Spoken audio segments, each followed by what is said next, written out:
ৰাতিটো পোৱাৰ লগে লগে সমগ্ৰ দেশজুৰি বিশ্বজুৰি সমগ্ৰ ৰাজ্যজুৰি বিশেষকৈ নগাঁও জিলাতো পবিত্ৰ ঈদ উল আজহাৰ নামাজ অনুষ্ঠিত হ'ব।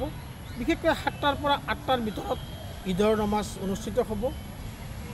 কিন্তু সঁচাকৈ এটা দুৰ্ভাগ্যৰ বিষয়, যোৱা দুদিন ধৰি নেৰা নেপেৰা বৰষুণ, মুখলধাৰ বৰষুণৰ কাৰণে প্ৰত্যেকটো ঈদগাহ ময়দান এতিয়া বোকাময় হৈ পৰিছে আৰু কেৱল কৃত্ৰিম বানৰ সৃষ্টি হৈছে। মই এতিয়া উপস্থিত আছোঁ নগাঁও জিলাৰ একেবাৰে মাজমজিয়াত, আৰু এইটো হৈছে আঞ্জুমানী ঈদগাহ ময়দানত আছোঁ।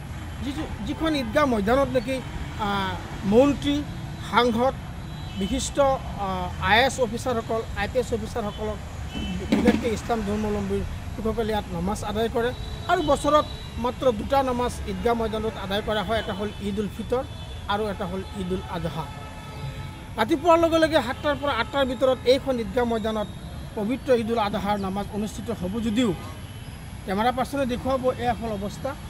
মুখলধাৰ বৰষুণৰ কাৰণে ঈদগাহৰ পিছত সম্পূৰ্ণ পানী হৈ পৰিছে আৰু শ্ৰমিকসকলে ইয়াত কাম কৰিছে। দেখা গৈছে ইয়াত শ্ৰমিকসকলে বিভিন্ন কাম কৰি থকা হৈছে আৰু কাম কৰাৰ পিছতো ঈদগাহৰ ফিল্ড, ঈদগাহৰ ময়দানটো এতিয়ালৈকে নামাজ পঢ়াৰ কাৰণে উপযোগী হৈ উঠা নাই।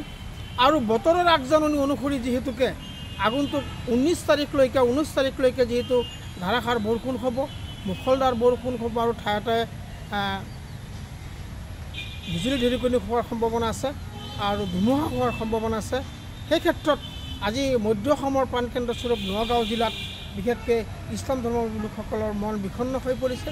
তেওঁলোকৰ মনত খুব প্ৰকাশ কৰিছে। ইতিমধ্যে দেখা গৈছে যে পবিত্ৰ ঈদ উল আজহাৰ নামাজটো ৰাতিপুৱা 7টাৰ পৰা 8টাৰ ভিতৰত আদায় কৰাৰ পিছত আকৌ তেওঁলোকে যিহেতুকে ঈশ্বৰৰ আল্লাহৰ সৃষ্টিকৰ্তাৰ আটাইতকৈ মৰমৰ চেনেহৰ, আটাইতকৈ ঈশ্বৰক আল্লাহক খুশি কৰাৰ কাৰণে, ৰাজি কৰাৰ কাৰণে, সন্তুষ্টি কৰাৰ কাৰণে পশু কুৰবানী দিব।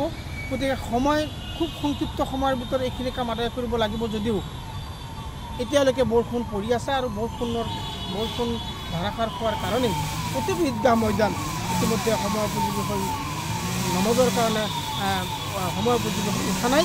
গতিকে এয়া নগাঁও জিলাৰ কেৱল আঞ্জুমানী ঈদগাহ ময়দানেই নহয়, এই জিলাখনৰ বিভিন্ন প্ৰান্তত থকা ইয়াৰ চাৰিওকাষত থকা প্ৰতিটো ঈদগাহ ময়দানত তেনেকুৱা নামাজ পঢ়াৰ কাৰণে যিখিনি ব্যৱস্থা আছে আৰু সেই ব্যৱস্থাৰ পিছতো তেওঁলোকে